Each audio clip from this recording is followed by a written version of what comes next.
कह रहे हैं कोई प्रश्न हो किसी का तो पूछ लें। अच्छा जी। हाँ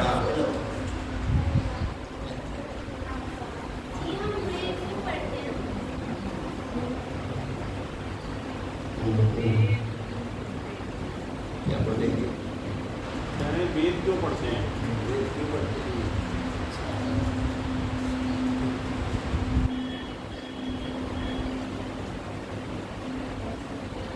आइएगा अपने इस मध्याह्नकालीन सत्र का शुभारंभ हम सब लोग कर रहे हैं। शंका समाधान के सत्र के अंतर्गत सर्वप्रथम एक प्रश्न ये आया कि हम वेद क्यों पढ़ते हैं, वेद की आवश्यकता क्या है। जीवन के अंदर आप एक चीज का अनुभव कीजिए, जब किसी भी वस्तु का उपयोग करना चाहते हैं तो उस वस्तु का उपयोग कैसे करना है ये मनुष्य को पता होना चाहिए। आप छोटा सा कुकर भी अगर लेते हैं तो कुकर का उपयोग कैसे किया जाएगा ये आपको पता होना चाहिए। मुझे याद है हम लोग ग्वालियर के अंदर पढ़ते थे, मैं तो काफ़ी छोटा था। हमारे बड़े भाई साहब 11वीं 12वीं में पढ़ते थे, तो हमारी बड़ी माँ हम दोनों को छोड़ के गाँव चली गई और कहा कि देखो बहुत आवश्यक काम है, एक दिन की बात है, तो खिचड़ी बना के खा लीजिए। और ये तो बता रही खिचड़ी बनाई कैसे जाएगी, लेकिन हम लोगों को कुकर के बारे में ये पता नहीं था कि ये लगने के बाद में खुलेगा कैसे। तो अब जब खिचड़ी उसकी बनी तो 2 सीटी लग गई, खिचड़ी बनके तैयार हो गई। अब हम दोनों भाइयों ने खूब कोशिश की कि ये कुकर खुल जाए, लेकिन वो कुकर नहीं खुला। तो गुस्से में भाई साहब ने लेकर के उस कुकर को जहाँ बर्तन धोए जाते थे वहाँ पटक दिया और बोले चलो अब कुछ और जुगाड़ देखते हैं, नहीं तो ऐसे सो जाओ। तो जब 15-20 मिनट के बाद मैं गया तो कुकर का ढक्कन जो है खुला हुआ नीचे था।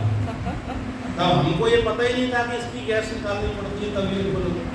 तो छोटे से कुकर का भी उपयोग हमको कैसे करना है इसका ज्ञान होना चाहिए।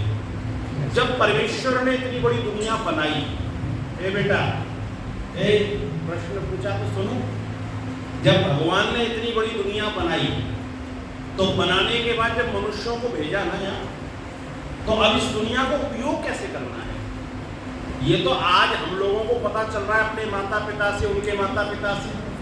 और जब इस दुनिया में सबसे पहले मनुष्य आया था तो उसको तो ये पता ही नहीं था कि दुनिया का उपयोग कैसे करना है। तो इस समस्त दुनिया का उपयोग कैसे करना है और इस दुनिया में मनुष्य को रहना कैसे है, इसके लिए भगवान ने हमको वेद दिया। और वेद देकर के ये कहा कि देखो इसको पढ़ना तो तुम्हें दुनिया का उपयोग करना भी आएगा और यहाँ पर तुम्हें अपना जीवन कैसे जीना है, तुम्हारे मोक्ष का रास्ता कैसे प्रशस्त होगा, तुम्हारे जीवन का अज्ञान कैसे दूर होगा, तुम्हारे जीवन की अकर्मण्यता कैसे दूर होगी, तुम्हारे जीवन की जो अउपासना है वो कैसे दूर होगी, तुम्हारे जीवन में जो अविज्ञान भरा हुआ है वो कैसे दूर होगा। क्योंकि परमेश्वर इस बात को जानता था कि ये मनुष्य के जीवन की उन्नति तब तक नहीं हो सकती है जब तक इसके पास में ज्ञान नहीं होगा। और एक चीज आप अनुभव कीजिए, मनुष्य के जीवन के सबसे बड़े अगर दुश्मन आप देखेंगे ना तो आपको 2 ही दुश्मन दिखाई देंगे, एक है अविद्या और एक है गरीबी। अगर अविद्या है तो आपको दूसरे दुश्मन बुलाने की जरूरत नहीं है, वो आपको पर्याप्त परेशान कर देगी। और जीवन में अगर गरीबी है तो भी आपको दुश्मन बुलाने की जरूरत नहीं है। तो वेद ने ये कहा कि इन दोनों चीजों का नाश करना है, अविद्या का नाश भी करना है और गरीबी का नाश भी करना है। तो अविद्या का नाश कैसे होगा, भगवान जानते थे अज्ञानी रहेगा, दुख पाएगा ये आत्मा। तो अज्ञान का नाश करने के लिए भगवान ने ऋग्वेद हमको दिया और ऋग्वेद के 10,552 मंत्रों के अंदर परमेश्वर ने तृण से लेकर के और ईश्वर पर्यंत समस्त ज्ञान दे दिया। फिर इस दुनिया में जब जब आपको ज्ञान की आवश्यकता पड़ेगी ऋग्वेद के 10,552 मंत्रों के आधार पर तुम जीवन को अच्छा कर सकते हो। लेकिन भगवान जानता था ज्ञान बहुत हो लेकिन कर्म करने की प्रवृत्ति ना हो। कई मनुष्यों को देखा है ना, वो सलाह बहुत देते हैं, जी आपको ऐसा करना चाहिए, ऐसा करना चाहिए, मुझे कुछ नहीं करना चाहिए। हमारे यहाँ एक व्यक्ति थे, अब तो इस दुनिया में नहीं है, तो उन्होंने एक योजना बनाई, बोले 38 करोड़ की हम एक वेद प्रचार की योजना बनाएंगे। तो जब वो पूरी मीटिंग हुई और 38 करोड़, तो आप देखें 2004 के समय आज भी 38 करोड़ रुपए कुछ मायने रखता है। तो मैंने उनसे पूछा कि ये 38 करोड़ आएंगे कहाँ से, इसकी क्या व्यवस्था है? तो वो कहते देखो जी, सलाह देना मेरा काम है, करना आप लोगों का काम है। तो आधा काम मैंने किया, अब आधा काम आप लोग करो। तो भगवान जानता था कि ये ज्ञानवान हो जाएगा ना, तो ये सलाह देता हुआ घूमेगा सबको, तुम ये करो, तुम ये करो। तो भगवान ने कहा देखो, केवल ज्ञान से काम नहीं चलेगा। आप जानते हो कि पेट दर्द अगर आपका हो तो ये वाली गोली लेनी चाहिए, बुखार आए पैरासीटामोल खाना चाहिए, सिर में दर्द हो सरवाइना ले लेना चाहिए, पेट में दस्त लग रहे हो लोमोफेल ले लेना चाहिए। आपको ज्ञान तो हो लेकिन आप गोली ना खाओ, तो आपका वो दर्द सही हो सकता है क्या? नहीं हो सकता है। तो भगवान ने ऋग्वेद में ज्ञान देने के बाद फिर ये कहा कि देखो, इस ज्ञान को कर्म के रूप में परिणित आपको करना पड़ेगा। और वो आप किससे सीखोगे? वो आप यजुर्वेद से सीखोगे कि किम कर्तव्यम किम अकर्तव्यम अन्यथा मा कर्तव्यम। आपको क्या करना चाहिए, क्या नहीं करना चाहिए, और गलत तो बिल्कुल नहीं करना चाहिए। तो वहां पर ये कह दिया, कुर्वन्ने एव कर्माणि जिजीविषेक्षतम समा। अगर आप 100 वर्षों तक जीना चाहते हो ना, तो कैसे जियो? कर्म करते हुए जीना अपने जीवन में। और कैसे कर्म करना? शुभ कर्मों को करना, ज्ञान पूर्वक कर्मों को आप करते हुए जीवन के अंदर जीने का प्रयास करना। तो ज्ञान और कर्म दोनों हो गए। लेकिन भगवान जानता था कि केवल ज्ञान और कर्म से काम तो नहीं चलेगा, इसको आनंद और शांति की जरूरत भी तो पड़ेगी। तो वो कहां से मिलेगी? तो सामवेद के अंदर उपासना दे दी, कहा इससे आपको आनंद मिलेगा, इससे आपके जीवन में शांति आएगी।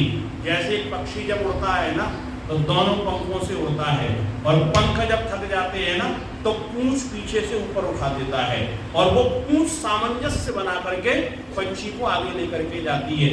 ऐसे ही ज्ञान और कर्म के आधार पर मनुष्य जब गति करता है, तो ये जो उपासना है ना, ये आपके जीवन में सामंजस्य बनाती है। तो सामवेद आपको सामंजस्य देने के लिए, आपके पास ज्ञान भी है, आपके पास कर्म भी है, आपके पास उपासना भी है। लेकिन भगवान ये जानता था कि अगर इसके पास विज्ञान नहीं होगा, क्योंकि मनुष्य का एक स्वभाव है, हम पुराने में नहीं रहना चाहते हैं, हम नया नया चाहते हैं। और एक पंक्ति हमारे यहाँ शास्त्र में आती है, नव नव गुण रागी प्रायशः सर्वलोका। इस दुनिया में आदमी को नया नया चाहिए होता है। अगर चप्पल भी लेने के लिए जाते हैं ना, तो जो पिछले पहन चुके हैं वो वाली लेके नहीं आते हैं, नए मॉडल की लेकर के आते हैं। कपड़े भी हम पहनते हैं तो कैसे पहनते हैं? नए मॉडल के पहनते हैं। आप अनुभव कीजिए, मनुष्य के अतिरिक्त जितने प्राणी हैं उनका काम एक जैसा ही चलता है। चूहा 100 साल पहले जैसा बिल खोदता था, आज भी वैसा ही खोदता है। शेर हजारों साल पहले जैसी गुफा में रहता था, आज भी वैसा ही रहता है। लेकिन हम मनुष्य तो वैसे नहीं रहते हैं। आज से 100 साल पहले जैसे हमारे घर थे, आज वैसे घर तो नहीं है। 100 साल पहले जैसे कपड़े पहनते थे, वैसे आज कपड़े नहीं हैं। 100 साल पहले जैसा भोजन करते थे, हम नया नया चाहते हैं। तो कहा मनुष्य के जीवन में नया नया किससे आएगा? वो विज्ञान के द्वारा आएगा। तो परमेश्वर ने चौथा वेद दिया और अथर्ववेद के अंदर कहा कि तुम विज्ञान को प्राप्त करो अपने जीवन के अंदर। तुम जीवन के अंदर विज्ञान से ओतप्रोत हो। तो आप जीवन में अज्ञान का नाश करना चाहते हैं, जीवन में अकर्मण्यता का नाश करना चाहते हैं, जीवन की अशांति का नाश करना चाहते हैं, और जीवन के अंदर ज्ञान विज्ञान से ओतप्रोत होना चाहते हैं। इसके लिए परमेश्वर ने हमको वेद दिया कि इस दुनिया के अंदर तुम्हें क्या क्या चाहिए, वो सारी चीजें तुम्हें वेद के माध्यम से मिलेंगी। और वेद इतनी अद्भुत चीज है जिसके लिए वेद मंत्र के अंदर ही कह दिया, स्तुता मया वरदा वेद माता, कि मैं भी स्तुति करता हूं। परमेश्वर कह रहा है कि ये वेद माता इतनी अद्भुत है, स्तुता मया, मेरे द्वारा भी इसकी स्तुति की जाती है। तो जब भगवान उसकी स्तुति कर रहा है तो हम सबके जीवन के साथ में वेद जुड़ेगा तो हमारा जीवन विशेष बनेगा। तो वेद हमको इसलिए पढ़ना चाहिए क्योंकि हम अपने जीवन का अज्ञान का नाश करना चाहते हैं। वेद हमको इसलिए पढ़ना चाहिए कि हम जीवन में निकम्मे नहीं रहना चाहते हैं। वेद हमको इसलिए पढ़ना चाहिए क्योंकि हमको ईश्वर की शुद्ध उपासना करना है। वेद हमको इसलिए पढ़ना चाहिए, हमें जीवन में ज्ञान विज्ञान चाहिए, नया नया अपने जीवन के अंदर अन्वेषण हमको करना है, इसलिए हमको वेद पढ़ना पड़ेगा और पढ़ने की आवश्यकता पड़ेगी। ठीक है। इस बच्ची ने छोटी सी बच्ची ने प्रश्न किया था कि वेद क्यों पढ़े, हमारे दिमाग में नहीं आया, तो बच्चे के मन में ये वेद बुद्धि को काम करने ना बहुत अच्छे बच्चे शाबाश। और किसी का भगवद गीता में आया है कि ओम तत्सत का जाप करना चाहिए, बताया। तो इसका अर्थ पता नहीं, बट तत्सत का अर्थ क्या निकलता है? वैसे मुझे तो पता है। तो देखिए क्या है कि जो तत्सत है ना, तत् मतलब होता है वह, और सत मतलब जिसकी सत्ता है, उस परमेश्वर की सत्ता है। ओम जो है उस परमेश्वर की सत्ता है।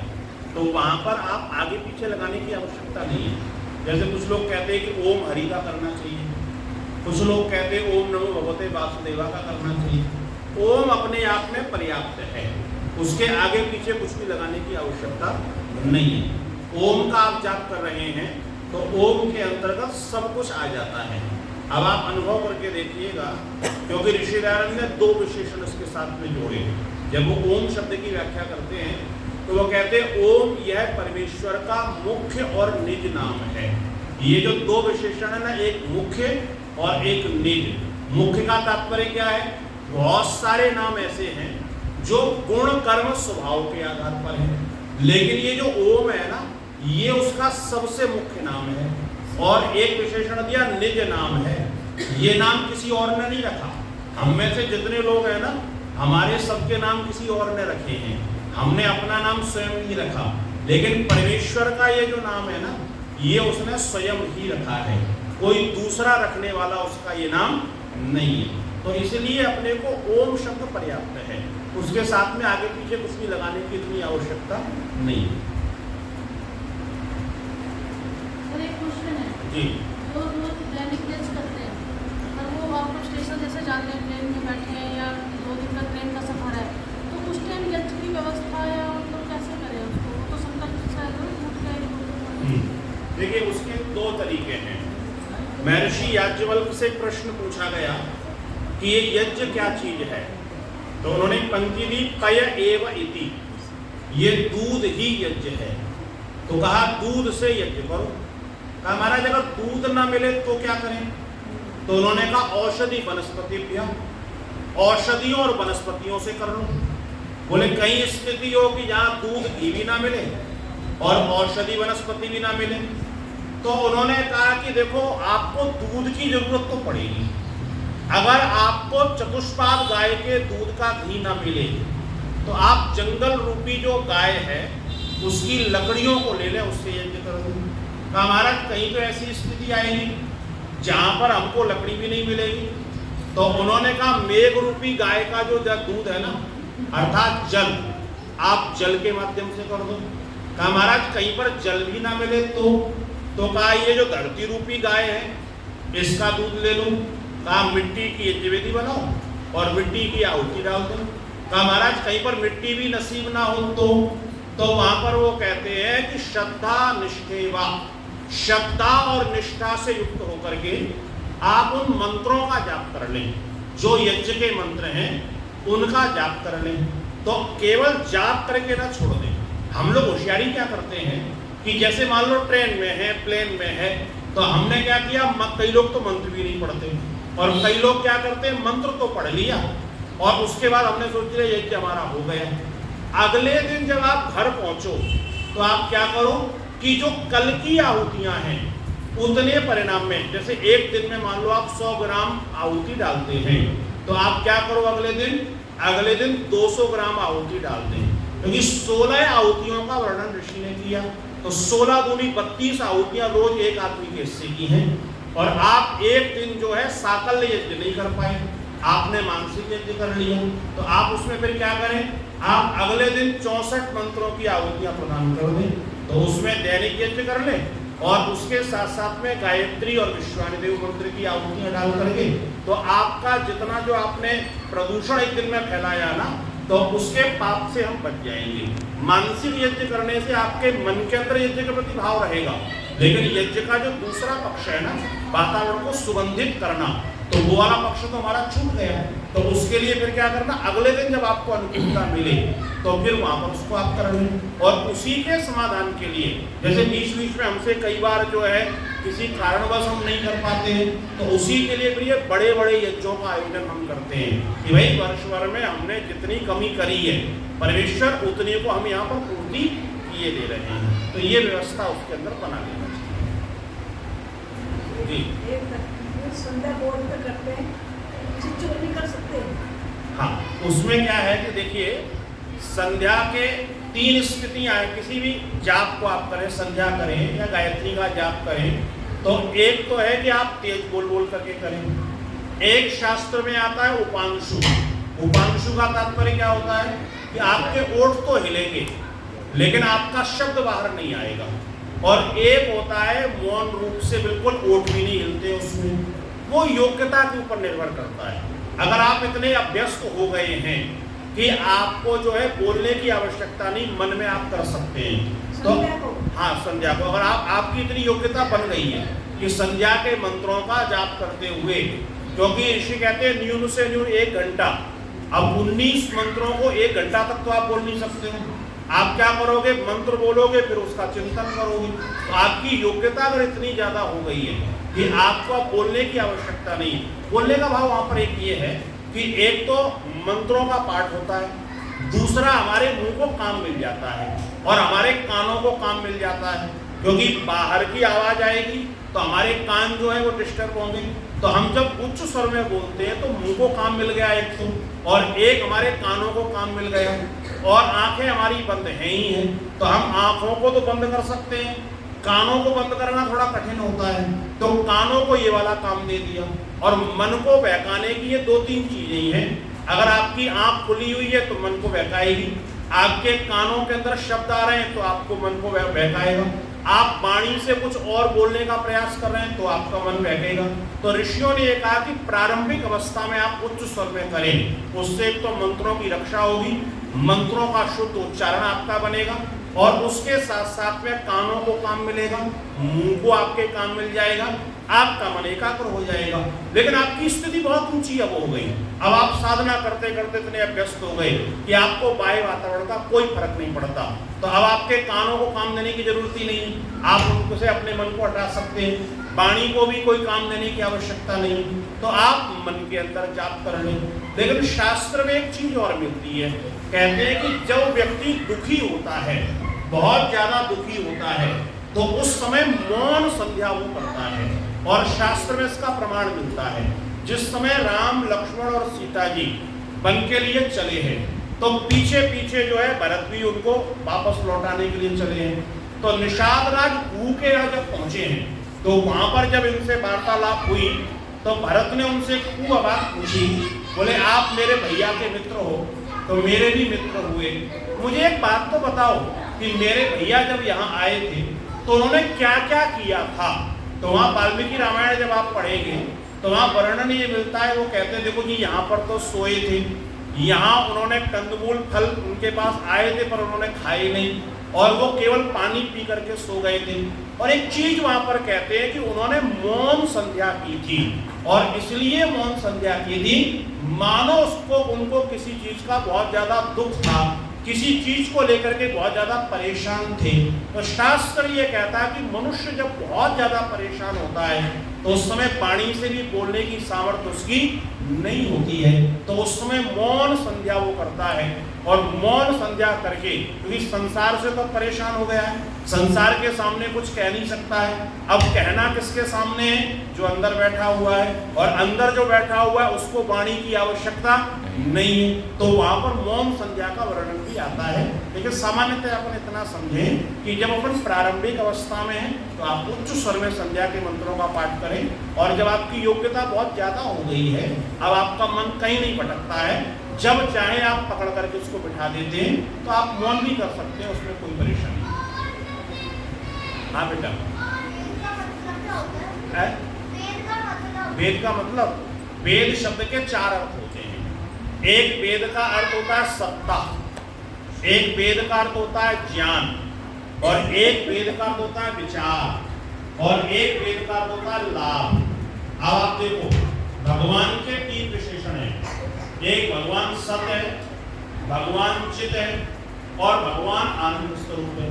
तो भगवान से वो सत्य, चित और आनंद है, तो उसका ज्ञान भी कैसा होगा? इन्हीं 3 चीजों से ओतप्रोत होगा। जैसे भगवान सत्य है, ऐसे ही यहाँ पर वेद को वेद सत्तायाम धातु एक बनती है। पाणिनि ने धातु लिखी वेद सत्तायाम, कि जिसकी सत्ता हो उसको वेद कहते हैं। जो कि भगवान की सत्ता है तो उसके ज्ञान की भी सत्ता है। अब भगवान के अंदर चित अर्थात चेतनता है, तो ऐसे ही वेद को 2 धातुएं और दी, एक का विद ज्ञानी और एक का विद विचारणी। वेद का अर्थ ज्ञान भी होता है, वेद का अर्थ विचारणा भी होता है। जैसे परमेश्वर के पास चेतनता है, ऐसे ही वेद के पास भी ज्ञान और विचार है। परमेश्वर के पास जैसे आनंद है ना, ऐसे ही यहाँ पर क्या है? पितृलाभे। ये जो वेद है ये लाभ देने वाला होता है। तो मनुष्य को आनंद कब होता है? जब लाभ की प्राप्ति हो। हानि में तो किसी को आनंद नहीं होता है। तो जैसे भगवान के 3 गुण है ना, तो भगवान के ज्ञान के भी 3 गुण हैं। तो वेद का मतलब होता है जिसकी सत्ता हो, मतलब वो वस्तु है। वेद का तात्पर्य होता है ज्ञान, वेद का तात्पर्य होता है विचार, और वेद का तात्पर्य होता है लाभ। जिसको पढ़ के आपके विचार अच्छे बने, जिसको पढ़ के आपको ज्ञान की प्राप्ति हो, जिसको पढ़ के आपको लाभ हो जाए, और जिसकी सत्ता है, उसी का नाम वेद होता है। और वेद शब्द का सामान्यतः अगर हम देखें तो ये है कि सृष्टि के प्रारंभ में मनुष्य के कल्याण के लिए भगवान के द्वारा दिया गया ज्ञान, उसी का नाम वेद है। एक प्रश्न और, जब गायत्री का जाप करते हैं, सुता ही होती गायत्री अंदर से, क्या होती है? गायत्री मंत्र अपना आप चलता है। हाँ। तो जब ध्यान में बैठते हैं ना, हाँ। तो भगवान की गुण वाचक गुण करते हैं, भाई भगवान ऐसा भगवान, तो गायत्री जाप भी चलता रहता है, उसमें क्या करें? नहीं, चलता रहे तो बढ़िया है, अगर आपकी योग्यता इतनी है। नहीं तो उसमें भगवान से हमसे बात, भगवान ऐसा है, सूर्य पूछने वाला, पूजा करने वाला, सब ऐसा, वो फिर छूट जाता। गायत्री मंत्र खूब चलता है, उसका कुछ नहीं, देखिए क्या है ना कि शास्त्र में पंक्ति आई, जप तदर्थ भावनम। जिस चीज का आप जप कर रहे हैं ना, उसकी भावना आपके मन के अंदर चलना चाहिए।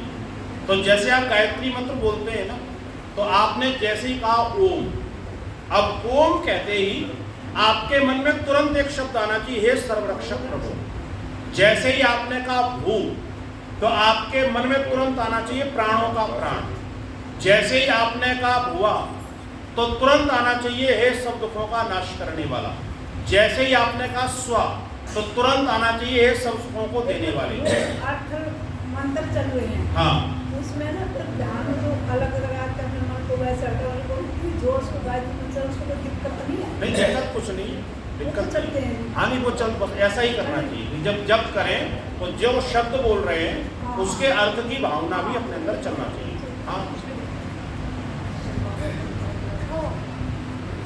देखो जो 4 वेद हैं उनका एक ही मतलब है क्या, फिर 4 वेद का अलग अलग आगे बताया था ना मैंने, ऋग्वेद का मतलब है ज्ञान, जिसके अंदर समस्त ज्ञान भरा हुआ है, तृण से लेकर के, थोड़ा तिनका है ना, उससे लेकर भगवान तक के बारे में अगर आपको जानना है तो आपको ऋग्वेद में मिल जाएगा। आपको कौन से काम करने हैं, और कौन से काम नहीं करने हैं, ये आपको यजुर्वेद में मिल जाएगा। और आपको भगवान की उपासना कैसे करनी है, अपने मन को कैसे शांत रखना है, अपने जीवन को अच्छा कैसे बनाना है, आपको संगीत विद्या जाननी है तो वह आपको सामवेद में मिल जाएगा। और आपको ज्ञान विज्ञान सीखना है, चिकित्सा शास्त्र, डॉक्टर बनना है आपको, या आपको ये सारे कैसे कैसे पदार्थ बनते हैं इनको जानना है, या आपको ये जानना है कि कीटाणु जीवन के अंदर कैसे नाश विनाश करते हैं, इनको कैसे दूर करना है, ऐसी चीज़ों को, ज्ञान विज्ञान की चीज़ों को जानना है, उसको अथर्ववेद के द्वारा मिल जाता है। ठीक है, तो चारों वेदों में 4 तरीके की बातें हैं। हाँ, हम गायत्री का जप क्यों करते हैं? गायत्री का जप अच्छी बुद्धि पाने के लिए, अपनी बुद्धि अच्छी हो। आप स्कूल में पढ़ने के लिए जाते हैं ना, तो आपको जल्दी जल्दी याद हो जाए सब चीज़, आपका मन एकाग्र हो जाए, तो हम उसमें कहते हैं धियो यो न प्रचोदयात्, हे प्रभु मुझे अच्छी बुद्धि दो। तो जब स्कूल आप जाते हो ना, क्या नाम है आपका? देवार्य। हैं? देवार्य। देव आर्य। देव आर्य। तो आप जब स्कूल जाते हो ना, तो बैठ करके गायत्री का जाप किया करो। गायत्री मंत्र आता है आपको, तो उसको बोल करके फिर क्या कहा करो, हे प्रभु, बोलो हे प्रभु मुझे अच्छी बुद्धि दीजिए जिससे मैं सदा अच्छे काम करूं। ठीक है, तो गायत्री का जाप करके और ये मांगा करो भगवान से। तो गायत्री का जाप इसलिए करते बुद्धि अच्छी हो, और जिसकी बुद्धि अच्छी होती है ना, उसके सारे काम अच्छे हो जाते हैं। ठीक है,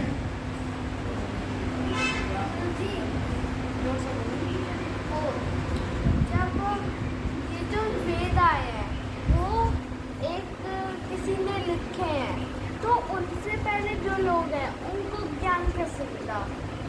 देखो जब ये जो चारों वेद है ना, ये लिखे तो बहुत बाद में गए, बहुत बाद में, कई चतुर्युगियां बीतने के बाद में लिखे गए। सबसे पहले क्या था कि परमेश्वर ने 4 ऋषियों की आत्मा में 4 वेद का ज्ञान दिया। ऋग्वेद का ज्ञान अग्नि ऋषि, यजुर्वेद का ज्ञान वायु ऋषि, सामवेद का ज्ञान आदित्य ऋषि, और अथर्ववेद का ज्ञान अंगिरा ऋषि को दिया। जैसे आप सोचो कि मुझे आपको कोई चीज़ सुनानी है, तो आप दूर हो तो मुझे माइक से बोलना पड़ेगा, और अगर मैं आपके पास आके बैठ जाऊं तो माइक से बोलना पड़ेगा क्या? नहीं बोलना पड़ेगा। और अगर मैं आपके अंदर घुस जाऊं तो फिर मुझे बोलने की जरूरत पड़ेगी, मैं आपको ऐसे ही बता दूंगा। तो भगवान हमारे अंदर घुसा हुआ है, तो ईश्वर ने सर्वप्रथम 4 पवित्र हृदयों के अंदर 4 वेदों का ज्ञान दिया।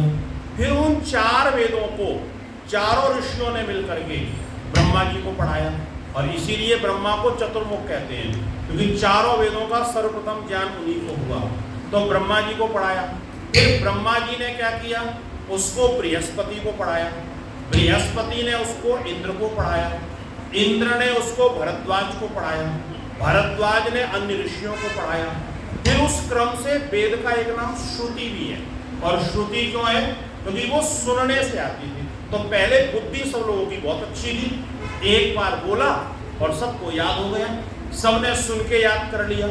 धीरे धीरे धीरे धीरे हमारी बुद्धि कम होने लगी, क्योंकि हमने गायत्री का जाप छोड़ दिया, हमने अच्छा भोजन करना छोड़ दिया, हमारी दिनचर्या गड़बड़ हुई, हमारे अंदर तामसिक वृत्तियां आने लगी, हम लोग रजोगुणी होने लगे, तो फिर सुन करके याद नहीं होने लगा। तो फिर विद्वानों ने सोचा ये तो गड़बड़ हो जाएगा, अब ये लोग याद कर नहीं पा रहे हैं, तो क्या करो, फिर उन्होंने लिखने की काम शुरू किए कि इनको लिख दो। तो उन्होंने लिख करके फिर उनको इस रूप में हमारे सामने आ गए। तो पहले तो याद ही याद होता था। उनको चारों वेद एक ही लिखने पड़े क्या? फिर उनको वो सारे एक वेद 100-200 लिखने पड़े क्या? फिर कॉपी कर? वो तो आपको लिखना है, आपने लिख लिया, दूसरे ने लिख लिया, सबके पास में आज की तरह किताबें तो नहीं छपती थी। उस समय क्या होता था कि उस समय स्याही से लिखते थे, भोजपत्र एक होता था, आपने नहीं देखा होगा, अपनी माँ से कहना कहीं आपको संग्रहालय में दिखा दें। एक भोजपत्र होता था, उसमें लिखे जाते थे। फिर धीरे धीरे धीरे कागज बनने लगे, तो कागजों में लिखा जाने लगा। तो लिखने को वो जो है, जिसके पास में जिसको जरूरत है, जिसकी बुद्धि कम है, अब आपके पास में वेद रखना हो तो आप कितने वेद अपने पास में रखोगे? एक ही रखोगे ना, आपका काम एक से चल जाएगा। तो एक आपके पास में, फिर दूसरे को जरूरत पड़ी उसने अपने लिए कर लिया, तीसरे को जरूरत पड़ी उसने अपने लिए कर लिया, ये ठीक।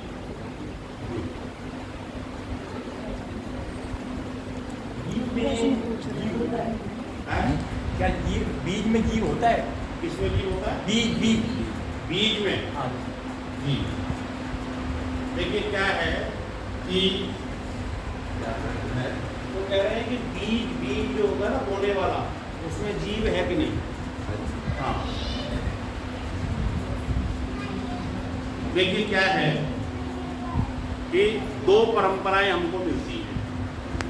एक परंपरा ये कहती है कि जो वृक्ष आदि जो है औषधि वनस्पति हैं, इसमें वृक्ष में जीव होता है, और एक मान्यता ये कहती है कि उसमें जीव नहीं होता है।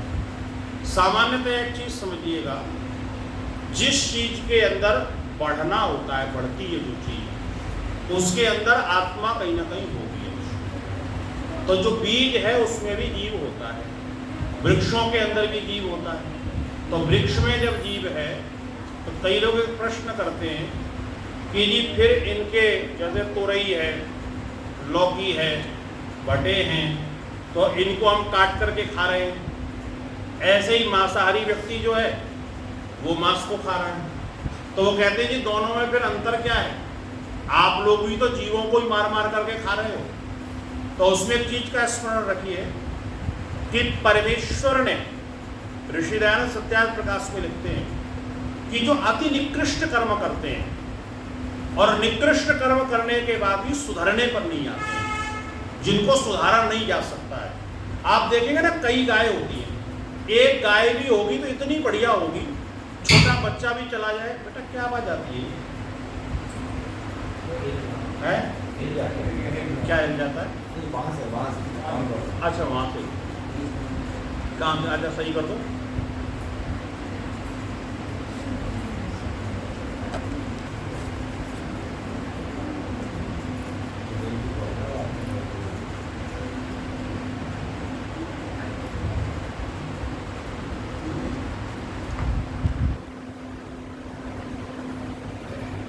हाँ जी, तो क्या कह रहा था मैं? हाँ, एक जैसे गाय है तो उस गाय को आप देखेंगे छोटा बच्चा भी चला जाए कोई दिक्कत नहीं, और एक गाय होती है वो बड़ी उछल कूद करती है, इसको मार उसको मार, जो भी आ जाए।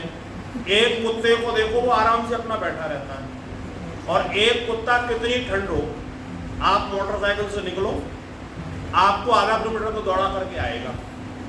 तो वो कुत्ते की योनि में तो दोनों है, लेकिन ये कुत्ते की योनि में आने के बाद भी नहीं सुधर रहा है। तो ऐसे बहुत सारी आत्माएं होती हैं जो बिल्कुल नहीं मानती। तो कहा परमेश्वर उनको कई सौ वर्षों के लिए वृक्षों के रूप में डाल देता है कि पड़े रहो यहाँ शांति में। तो जब परमेश्वर कर्मों का फल देता है तो उसके साथ साथ में एक चीज और ये कहता है कि तुम दुनिया में इस काम के लिए भेजे गए हो। तुम्हारा काम क्या होगा? मनुष्य ऑक्सीजन को लेगा, कार्बन डाइऑक्साइड छोड़ेगा। तो जब मनुष्य छोड़ेगा तो फिर तुम्हें क्या करना पड़ेगा?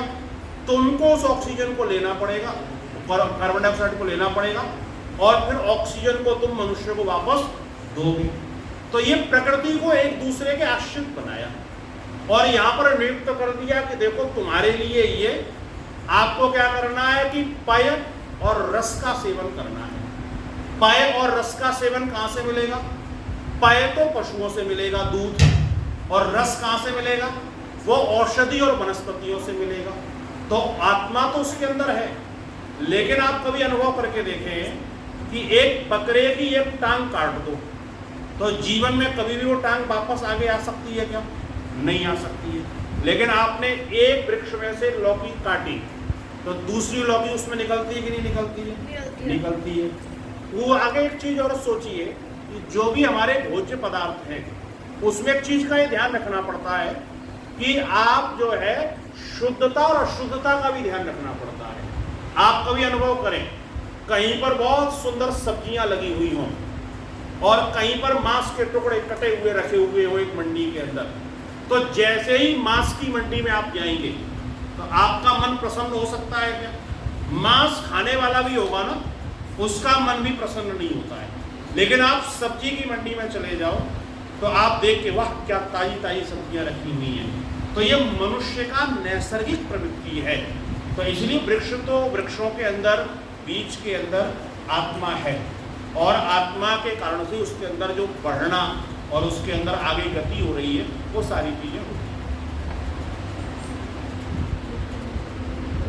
तो जैसे अथर्ववेद और ऋग्वेद, सामवेद और यजुर्वेद है, उसमें वेद लगा क्यों बोलते हैं? यजुर, साम और अथर्व ऐसे क्यों नहीं बोलते? हाँ, बच्चे लोग तो वेद पे अटक जाएंगे अब। तो बच्चा ये कह रहा है कि जैसे हम लोग जो है अथर्व, ऋग, यजु, साम ऐसा क्यों नहीं बोलते, उसके आगे वेद क्यों लगाते हैं? वेद शब्द का अर्थ मैंने आपको बताया ज्ञान, ठीक है। तो ऋग्वेद का मतलब क्या हो गया? जिसके अंदर ज्ञान हो, किस चीज का? तो कहा कि जिसके अंदर तृण से लेकर के और भूमि पर्यंत समस्त पदार्थों का ज्ञान जिसके अंदर है, वो ऋग्वेद हो जाएगा। अब यहाँ तो ज्ञान की बात है, तो यहाँ तो ऋग से काम चल नहीं सकता था, लेकिन जैसे ही यजु के पास में जाओगे तो वहां तो कर्म आएगा। अब कर्म का क्या? जब वाक्य पूरा करना होता है ना, मैं जाता हूं, मैं खाता हूं, मैं पीता हूं, मैं सोता हूं। अब आप सोच के देखिए, किसी को आप बुलाओ और कहो पानी, अब जैसे ही आपने पानी कहा तो सामने वाले को कुछ समझ में आएगा क्या? पानी का क्या करूं? पानी पीऊं, पानी लाऊं, पानी को डालूं, पानी का क्या करूं? तो आपको क्या करना पड़ेगा? आगे क्रिया उसके साथ में जोड़नी पड़ेगी, जिससे स्पष्टता हो जाएगी। तो ऐसे ही इनके आगे जैसे कहा कि यजु, अब यजु का तात्पर्य कर्म, तो कर्म का क्या बता रहा है ये? तो वहां पर वेद शब्द जोड़ा, कर्म का ज्ञान ये बताने वाला है। जैसे ही साम कहा, साम का तात्पर्य सामंजस्य, सामंजस्य का क्या बताएगा ये? ज्ञान बताएगा।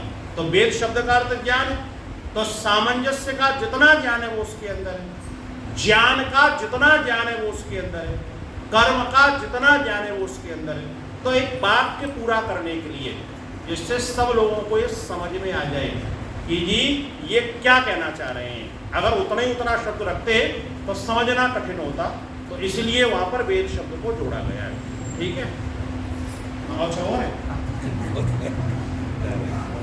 जैसे माँ बच्चे पैदा करती है, तो सबसे पहले जब धरती पे लोग आए थे तो किसने पैदा किए थे बच्चे? वो ये पूछ रहा है कि आजकल हम लोग जो है अपनी माँ से जन्म लेते हैं, और सृष्टि के पहले सबसे पहले जब कोई माँ थी ही नहीं, तो उस समय ये मनुष्य कैसे आया, या हम लोग कैसे पैदा हुए जब इस दुनिया में कोई नहीं था? तो बेटा देखो, उस समय एक चीज सुनो, उस समय ये कहा गया कि जब ये धरती जो है, धरती के अंदर जब मनुष्य नहीं था, कोई प्राणी नहीं था, तो उस समय कौन माता पिता थे?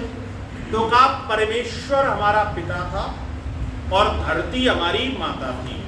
माता भूमि, पुत्रो अहम पृथिव्या, ये माता हमारी भूमि थी। और इस भूमि के अंदर जैसे माँ के गर्भ में संपूर्ण अनुकूलता का वातावरण होता है, ऐसे ही इस धरती के अंदर संपूर्ण अनुकूलता का वातावरण था।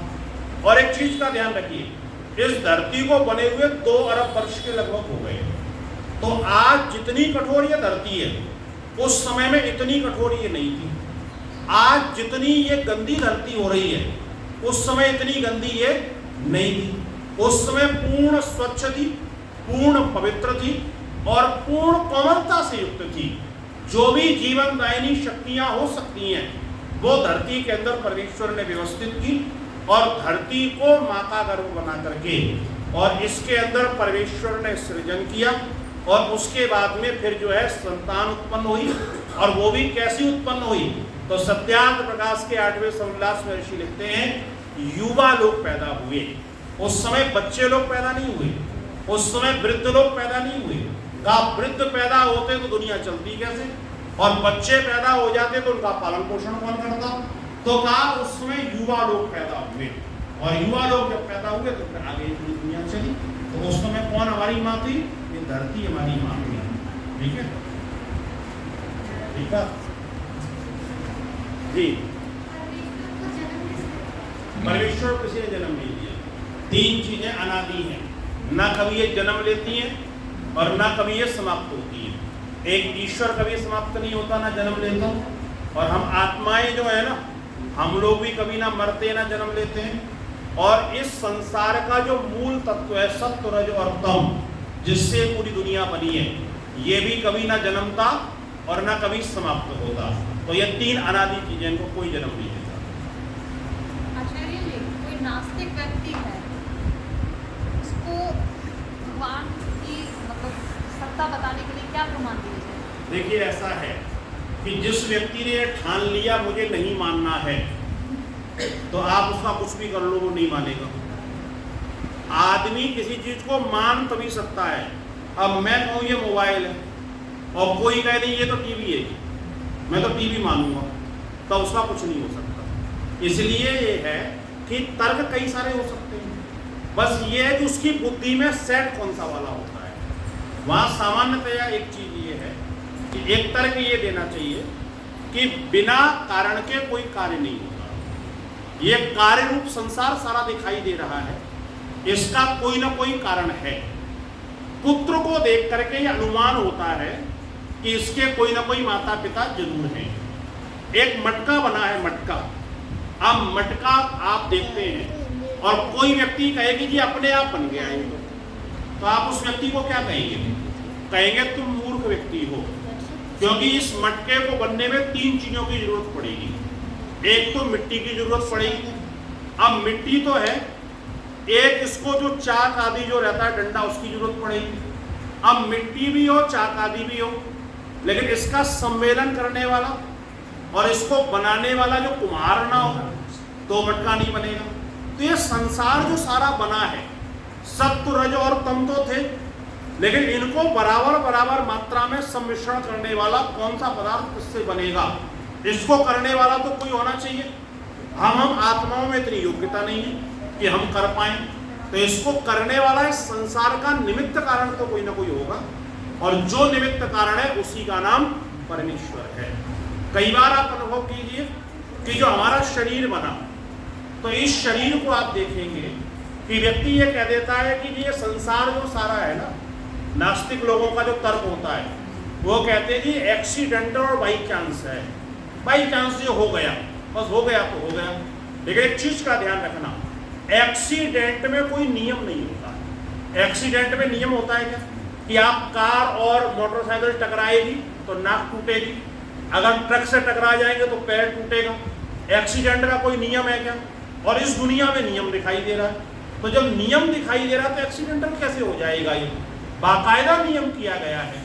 तो इसलिए जो है उसको यही तर्क देना चाहिए कि संसार में जो नियम दिखाई दे रहा है, ये नियम चीख करके कह रहा है कि इसका नियामक कोई ना कोई जरूर है। मैंने आपने दुनिया के किसी वैज्ञानिक ने नियम नहीं बनाया, तो जिसने बनाया है उसी को हम ईश्वर कहते हैं। ठीक है जी। कोई और बड़े औषधि में आत्मा है, उसका कोई प्रमाण है जी भाई? है औषधि वनस्पति में आत्मा, इसका कोई प्रमाण नहीं है? इसका प्रमाण आपको साक्षात दिखेगा। जो उत्पन्न हो रहा है, बढ़ रहा है, रसवान हो रहा है, और एक क्रम होने के बाद में फिर वो समाप्त हो रहा है। और शास्त्र के प्रमाण है, जैसे सत्याग्रह प्रकाश में आप पढ़ोगे वहां आपको मिल जाएगा, मनु को आप पढ़ोगे वहां आपको मिल जाएगा, चरक को आप पढ़ोगे वहां आपको मिल जाएगा। लेकिन वहां पर आत्मा सुसुप्ति अवस्था में है। सुसुप्ति का तात्पर्य समझते हैं? जैसे हमको बेहोशी का इंजेक्शन लगा दिया जाए तो फिर हमको पता नहीं रहता है। शरीर तो चल रहा है, सांस आ रही है जा रही है, इंद्रियां काम अपना कर रही हैं, लेकिन हमको पता नहीं है। ऐसे ही सुसुप्ति अवस्था के अंदर आत्मा है उसमें। ठीक है गुरुजी, हम भगवान से मरने के बाद जब मिलते हैं तब दूसरे लोगों को जिनको ध्यान का पता ही नहीं हो, वो कैसे मिलेंगे? अगर उनको पता भी हो तो वो कैसे मिलेंगे? देखो, ऐसा है कि मरने के बाद नहीं, हम तो भगवान से रोज ही मिल रहे हैं। भगवान ना कभी हमसे दूर हुआ। पर ना कभी हमसे दूर हुआ और ना कभी हमसे दूर होगा। देखो, आत्मा और परमात्मा, हमारी आत्मा के अंदर भी ईश्वर है और हमारी आत्मा के बाहर भी ईश्वर है। तो हमारा शरीर छूटना, इसी को मरना कहते हैं, और शरीर मिल जाना, इसी को हम जन्म कहते हैं। तो चाहे शरीर हो तो भी भगवान हमारे पास में है, और शरीर नहीं है तो भी भगवान हमारे पास में है। बस अनुभूति की बात है। तो जो लोग उपासना करते हैं, अभ्यास करते हैं, उनको अनुभूति होने लगती है, और जो लोग जब तक नहीं करते हैं तब तक उनको अनुभूति नहीं होती है। लेकिन भगवान तो उनके पास ही है, और भगवान कोई ऐसे नहीं मिलता जैसे आप और मैं बैठे हुए हैं कि हम दोनों अपने एक दूसरे को आंखों से देख लें। हम लोग यही मानते हैं ना बेटा कि आंखों से दिखाई दे वही दिखाई देता है, लेकिन ईश्वर ऐसे नहीं दिखता। और ईश्वर को छोड़ो, दुनिया में कितनी ऐसी चीजें जो कि आप सीधे सीधे इंद्रियों से नहीं देख सकते हो। जैसे मैं आपसे एक प्रश्न पूछूं कि 2 और 2 कितने होते हैं? 4 होते हैं। ये आपने किस चीज से जाना? आंख से जाना, कान से जाना, नाक से जाना होगा, जीभ से जाना होगा, छू के इसको जाना होगा। किस चीज से आपने इसको जाना? किस चीज से जाना? बुद्धि से जाना। किससे जाना? बुद्धि से जाना। तो इंद्रियों से तो ये भी नहीं जाना जा सकता। ये भी हम किससे जान रहे हैं? बुद्धि से जान रहे हैं। तो परमात्मा को जब जानना है ना, तो अपने आत्म तत्व को जागृत करना पड़ता है, और आत्म तत्व जागृत हो जाएगा, बस परमात्मा का साक्षात्कार हो जाएगा। तो इसलिए वो इंद्रियों से ऐसे दिखाई दे जाएगा कि ऐसे सामने खड़ा हुआ है और इंद्रियों से हमने देख लिया, क्योंकि वो तो इंद्रियातीत है। इंद्रिय से तो जो है सांसारिक वस्तुओं को देखा जा सकता है, भगवान को नहीं देखा जा सकता। जो हमारी गैलेक्सी उसमें से 8 ग्रह क्यों है? 12 या फिर 13 क्यों है? 9 है। 9 क्यों नहीं है? भगवान ने व्यवस्था बनाई, और उन्होंने क्या किया कि एक पूरा का पूरा सौर परिवार बनाया। तो जितने में काम चल सकता था उतने बना दिए, ज़्यादा की जरूरत ही नहीं। अपने कम में भी काम नहीं चल सकता था और ज़्यादा में भी काम नहीं चल सकता था। तो भगवान को लगा कि इतने में काम चल रहा है, उतने बना के उन्होंने दे दिए। जैसे 2 कान में अपना काम चल जाता है, तो भगवान ने 4 बना के नहीं दिए। अगर 4 की जरूरत होती तो 4 बना देता। अपना 2 हाथ में काम चल जाता है ना, तो इसलिए उसने 2 बनाए। ऐसे ही 9 ग्रहों के अंदर अपना काम चल जाता है, तो इसलिए उतनी बना करके उसने एक उसमें दे दी। ठीक है। जब साधना बैठ कर करते हैं ना, तो 1 घंटे बाद पूरा ध्यान में तो भावुक हो जाते हैं। ये क्या बहुत ज्यादा अपना आप ही भावुक हो जाते हैं? हाँ, ये क्या तो होता क्या लगता है उसको? भावुक हो जाते जब हैं। भावुक होते हैं तो ऐसा अंदर लगता से है क्या अनुभूति आपको? भगवान का हम कहाँ अर्धादी तो क्या ये अपना आप ही- ये चीज अच्छी है कि आप इस बात को लेके परेशान हैं। दुनिया में क्या होता है, हम जिससे जितना प्रेम करते हैं ना, और उससे जितना दूर रहो, तो फिर दुख होता है कि ये प्रियतम व्यक्ति मेरे पास क्यों नहीं है। ऐसे ही अगर आपको ये लगता है कि ईश्वर मेरे पास क्यों नहीं है, ईश्वर मुझसे दूर क्यों है, तो ये आपके जीवन की अच्छी गति है, ठीक चल रहा है काम, मतलब लगना चाहिए ऐसे। सामान्यतः आप देखें, एक लड़का एक लड़की से अगर प्रेम करता है और वो लड़की ना मिले, तो लड़का आत्महत्या करने के लिए चल देता है। बोले जी मैं मरूंगा। बोले क्यों? बोले वो मुझे मिली ही नहीं। ऐसी लड़की करती है। लेकिन आज तक ऐसा आदमी नहीं देखा होगा आपने जो मरने को चले, पूछे कि क्यों मरने जा रहे हो, और वो कहे कि अभी तो भगवान मुझे नहीं मिला। भगवान के लिए कोई मरने को तैयार नहीं होता। तो भगवान के लिए भावुक अगर हो रहे हैं कि ईश्वर क्यों नहीं मिल रहा है मुझे, कहाँ मेरे जीवन के अंदर कमी रह रही है, मुझे जागृत कर, मैं मिलना चाहता हूँ तुझसे, तो ये तड़प तो अपने अंदर होनी चाहिए। वो तड़प अच्छी है। जी कोई और? हाँ जी, हाँ बेटा।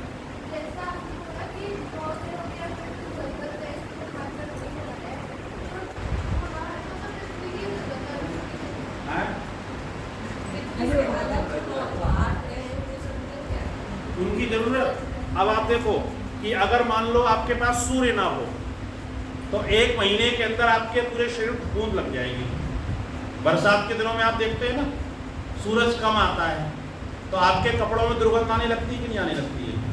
आपका शरीर अलग प्रकार का हो जाता है। ठंडी के दिनों में जब स्वेटर वॉटर पहन करके अपन रखते हैं पूरे शरीर को ढक करके, तो आपका शरीर में से उंगली मारोगे तो अलग सा दिखाई देने लग जाएगा। तो सूर्य का प्रकाश अगर ना हो तो यहाँ पर सारे चारों तरफ दुर्गंध हो जाएगी। तो सूर्य एक तो जीवनदायी शक्ति देता है। आपके जितने भी औषधियाँ, वनस्पतियाँ, फल हैं, इनमें रस भरने का काम कौन करता है? सूर्य का प्रकाश। अगर सूर्य ना हो तो आपको अन्न नहीं मिल पाएगा। आपको ये सूर्य ना हो तो ये जो वर्षा का क्रम बनता है कि सूर्य उस बर्फ पानी को नीचे से लेता है। अब समुद्र का पानी तो खारा हो गया, अब खारे पानी से सिंचाई करोगे तो आपका अन्न गड़बड़। खारा पानी आप पी नहीं सकते हो, तो फिर सूर्य क्या करता है? उसको खींचता है ऊपर, और ऊपर क्या करता है? बिजली गड़गड़ाती हुई जाती है, वो क्या करती है? पानी को शुद्ध करती है, और शुद्ध करके फिर वो शुद्ध वाला पानी बरसाने के लिए मेघमंडल के साथ में घर्षण करता है और वो यहाँ पर आकर के पानी गिरता है। चंद्रमा अगर ना हो तो आपकी औषधियाँ जितनी हैं वो सारी औषधियों के अंदर रोग प्रतिरोधक क्षमता जो होती है वो पैदा नहीं हो पाएगी। तो चंद्रमा का अपना काम, ऐसे ही मंगल आदि ग्रहों का अपना काम है। तो मनुष्य के जीवन और पशु प्राणियों के जीवन के लिए और इस पूरी प्रकृति के लिए आपको इस धरती के अंदर जितने भी औषधि, वनस्पति, प्राणी, पशु, पक्षी, जल आदि जो कुछ भी है, इन सबको व्यवस्थित रखने के लिए जितने ग्रहों की आवश्यकता थी भगवान ने उन्हें बना दिए लेकर के, तो उनका सब सृष्टि के धरती के उपयोग में काम है। अच्छा, एक चीज दूसरी और सोचो कि ये घूम रहे हैं, गति कर रहे हैं। अब गति कर रहे हैं तो कैसे गति कर रहे हैं? ये धरती किसके आकर्षण में है? तो ये सूर्य के आकर्षण में। अब अगर मान लो वो पदार्थ ना हो तो ये घूमे कहाँ, ये गति कहाँ पर करेगी? तो गति करने के लिए चारों तरफ लगाने पड़ते हैं ना आकर्षण, कि ये आकर्षण से इससे जुड़ा, इससे जुड़ा, इससे जुड़ा, इससे जुड़ा। अब मान लो मैं इससे बोल रहा हूँ, ये वाले हिस्से से, ठीक है। अब आप ये कहोगे तार की क्या जरूरत है? तार एक तरफ हटा दूँ तो आप कहेंगे तार की जरूरत तो चलो ठीक है, ये स्टैंड की क्या जरूरत है? तो अब मुझे बोलने में अगर ये हाथ में पकड़ना पड़े तो मुझे ज़्यादा परेशानी होगी। तो स्टैंड क्या करेगा? मुझे वो सुविधा देगा। ये तार क्या करेगा? वहाँ से करंट यहाँ तक लाएगा। एक तार वहाँ बिजली में लगेगा, एक आदमी वहाँ चलाने वाला लगेगा। तो छोटे से काम के लिए इतनी सारी चीज़ों की जरूरत पड़ रही है। तो जब इतनी बड़ी ये पूरी पृथ्वी चलाना है और इतने मनुष्यों के, इतने प्राणियों की व्यवस्था करनी है, तो उसके लिए ये 8 और चीज़ें बनानी पड़ी परमेश्वर को, जिससे कि हमारे जीवन में कहीं कोई दिक्कत पैदा ना हो। इसके जब भगवान ने सृष्टि बनाई थी तो उसमें वो जो पानी होता है और जो मिट्टी, घास, पेड़ों कहाँ से लाए थे? वो देखो, सबसे पहले जो है ना वो 3 चीजें होती है। एक होता है सत्वगुण, एक होता है रजोगुण और एक होता है तमोगुण। इसमें देखो पदार्थ कैसे होते हैं कि जितने भी स्थिर चीजें हैं वो सारी तमोगुण की प्रतीक है। जितनी भी गति है इस दुनिया के अंदर वो रजोगुण की प्रतीक है, और जितना भी प्रकाश इस दुनिया के अंदर है वो सत्व गुण का प्रतीक है। तो इन सत्व, रज और तम, इन तीनों चीजों का सम्मिश्रण किया तो उसके बाद में सांख्य दर्शन के अंदर ऋषि लिखते हैं सत्व गुण, रजोगुण और तमोगुण, इन तीनों का सम्मिश्रण साम्य अवस्था, और इनसे बनी प्रकृति।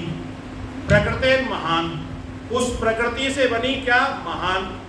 और उससे पंच तन्मात्रा, उभय इंद्रिय, पंचभूत। तो धीरे धीरे क्या है, सारी चीजें, हमारी बुद्धि बनी, हमारा अंतःकरण बना, हमारी इंद्रियां बनी, उससे फिर बनते बनते जो है ये सारे के सारे पदार्थ बने, फिर ये पंच महाभूत बने, और पंच महाभूत से फिर ये सारी चीज़ें पैदा होने लगी। इस धरती के अंदर वो शक्ति पैदा हो गई कि ये इसको जल मिलेगा, इसको हवा मिलेगी, इसको पानी मिलेगा, तो ये इस बीज के द्वारा इसको पैदा कर देगी। इस प्रकार से परमेश्वर ने बनाया इन 3 चीज़ों से सारी चीज़ों को। ठीक है, बस बहुत हो गया, समय हो गया। चल अब कल बस अब कल पूछना, ठीक है? तुम अकेले ही काफी हो, है ना? हाँ, ये जो विरिक्स है उसको जड़ में काउंट करना, चेतन में काउंट करना? उसको जड़ में ही काउंट करेंगे, क्योंकि वो सुसुप्ति में है ना। उस देखो क्या है कि वो नया कुछ नहीं कर सकता है, कुछ भी काम नया नहीं कर सकता है। नहीं, किसी चीज के मतलब बढ़ने से थोड़ी होगा कि उसमें आत्मा है। नहीं, किस चीज से होगा? ऐसे तो अमीबा भी बढ़ता है, कोशिका भी बढ़ती है, सब में अलग अलग आत्मा होती है ना, सबके अंदर होती है। लेकिन ऋषि दयानंद ने कहा है कि जो वृक्ष जड़ है, जिसको और न्याय दर्शन ने भी कहा है जिसको इच्छा नहीं होती, दुख सुख नहीं होता, इसका मतलब उसका आत्मा नहीं। क्या है ना कि आपको अभी बेहोशी का इंजेक्शन लगा दें तो आपको दुख होगा? नहीं होगा। आपको सुख होगा? कोई इच्छा होगी आपको? नहीं होगी। तो फिर आपको क्या जड़ मान लें? नहीं, न्याय दर्शन ने कहा है, वो क्यों कहा? वो देखो ऐसा है कि वो किस प्रसंग में कहा, प्रसंग देखना पड़ेगा, है ना। किस प्रसंग में कहा वो प्रसंग देखना पड़ेगा। वहाँ पर एक सामान्य परिभाषा होती है और उस परिभाषा के अंदर आपको फिर बहुत सारी परिभाषाओं को जोड़ना पड़ता है। तो वो तो आत्मा का गुण है, इच्छा, द्वेष, प्रयत्न, सुख, दुख, हानि, लाभ, ये सब की प्राप्ति जो आत्मा को होती है। लेकिन आत्मा को ये होगी कब? जिस समय उसका ये शरीर जो है ये चेतनता में होगा, ये संसार के साथ में उसका जुड़ाव होगा।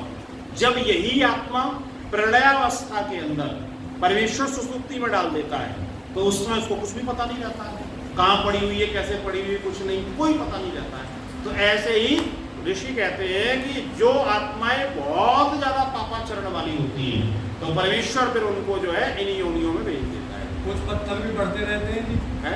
कुछ पत्थर भी तो बढ़ते रहते हैं। पत्थर नहीं बढ़ते, नहीं बढ़ते हैं, उनमें देखो खनिज मिलता रहता है उनका आकार बढ़ता है। उसमें सुनो, उसमें क्या हुआ कि नई चीज कोई आकर के जुड़ जाएगी, वो बढ़ना है, नई चीज उसमें आकर के जुड़ जाएगी। ऐसे नहीं बढ़ती पत्थर की। वृक्षों में भी तो नई चीज आई है सूक्ष्म रूप में, सूक्ष्म रूप में आई है। लेकिन उसमें आप देखेंगे कि एक चीज ये होती है कि जैसे ही आप उसको देखेंगे तो उसके अंदर गति दिखाई दे रही है, उसके अंदर बढ़ना दिखाई दे रहा है, उसके अंदर उपयोगिता की चीजें दिखाई दे रही हैं और उसके अंदर ऋषि ने सीधे सीधे कहा, सत्याग्रह खोल के दिखाऊंगे, है सत्याग्रह आपके पास में ले आएंगे, उसमें तो जड़ ही कहा है। नहीं तो आत्मा की बात हो रही है, जड़ तो है ही वो चेतन थोड़ी जड़ कहा है ना, वो चेतन नहीं है, जड़ है वो।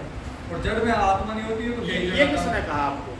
ये तो पूरे शास्त्र कह रहे हैं। नहीं, अरे जड़ और चेतन में दोनों में अंतर समझ रहे हैं। चेतन का तात्पर्य यह है कि जो स्वयं कोई काम कर सकता है, चेतनता से युक्त होता है, जिसके अंदर जो है नए काम करने की सामर्थ्य होती है, उसको चेतन कहेंगे। लेकिन जिस समय कार्य करने की क्षमता नहीं है, जैसे एक व्यक्ति है, अब उस व्यक्ति की बुद्धि काम नहीं कर रही है तो हम कहते नहीं है जड़ बुद्धि है, बुद्धि जड़ हुई है। अरे कहते हैं ना जड़ बुद्धि है, तो जड़ बुद्धि का तात्पर्य क्या है? वहां पर उसके बाद आत्मा नहीं है क्या? आत्मा है ना। एक व्यक्ति को हम कह रहे हैं जड़ बुद्धि है, तो जड़ बुद्धि का तात्पर्य क्या है कि इसकी बुद्धि को जो काम आत्मा को बुद्धि का जो काम लेना चाहिए, आत्मा वो काम नहीं ले पा रही है। बुद्धि का सामर्थ्य खत्म है, बुद्धि का सामर्थ्य खत्म नहीं है, आत्मा उस बुद्धि से जो काम लेना चाहिए वो नहीं ले पा रही है, तो इसलिए उसको जड़ बुद्धि कह रहे हैं। ऐसे ही यहाँ पर इस आत्मा को जो काम लेना चाहिए वो नहीं ले पा रही है, तो इसको हम क्या कह देंगे कि ये जड़ है। आप अनुभव करके देखिए कि एक व्यक्ति जो है उस जड़ को मारना पाप होगा ना फिर। अगर कोई व्यक्ति मूर्छित है, हाँ, उसको मार दे तो पाप में तो पाप होगा। देखो एक चीज है कि पाप और पुण्य की परिभाषा आप क्या करोगे? जो काम आपके एक न्यायाधीश है वो रोज 50 आदमियों को फांसी पे चढ़ा देता है।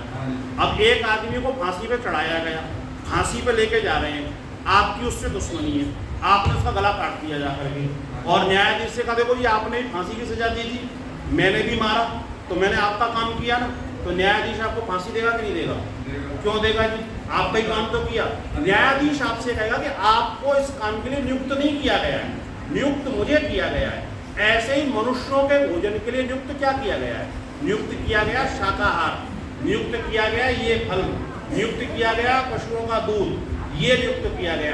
शेर के लिए नियुक्त क्या किया गया है? मांस नियुक्त किया गया है, तो शेर जो है वो खाएगा, हम लोग ये खाएंगे। तो जो चीज हमारे लिए नियुक्त है, मान लो आपके पिताजी ने कहा बेटा टीवी नहीं देखना, टीवी बिल्कुल नहीं देखना, लेकिन चलते चलते कह दिया कि जब समाचार आए तो देख लेना, तो अब वहां पर क्या करेंगे आप? समाचार देखेंगे तो पिता की आज्ञा का उल्लंघन नहीं है, पिता वहां पर नहीं मार सकता है आपको, लेकिन आप नाच गाने देखोगे तो आप पिटाई खाओगे। तो ऐसे ही परमेश्वर ने कहा तुम्हारे लिए ये नियुक्त है खाने के लिए, इसको खाओ। तो जब उसको खाने के लिए नियुक्त कर दिया तो अब फिर उसको कोई पाप नहीं है। एक शेर जो है मांस खा रहा, उसके लिए कोई पाप नहीं है, उसको उसका भोजन है नियुक्त किया गया, ऐसे ही हमारा भोजन ही नियुक्त किया गया। ये व्यवस्था। चलिए अब शांत कल कल बाकी सब आइए अब शांति पाठ करेंगे। ओम द्यौ शांति अंतरिक्षौ शांति पृथ्वी शांतिरापः शांतिरोषधयः शांति वनस्पतयः शांति विश्वे देवा शांति ब्रह्म शांति सर्वं शांति शांति।